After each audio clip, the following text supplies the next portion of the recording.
Okay, we got our new tappets from S&S. Because they're new, we don't have to worry about what hole they're going in.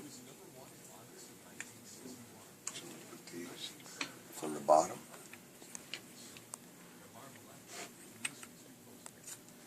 There we go.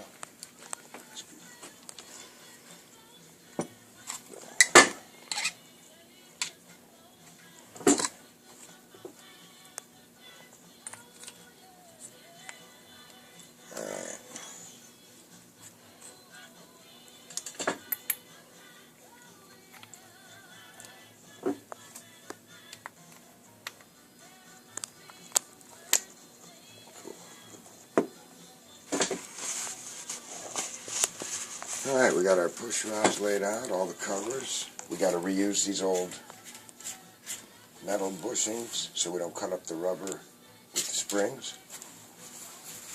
And we're all ready to put it together.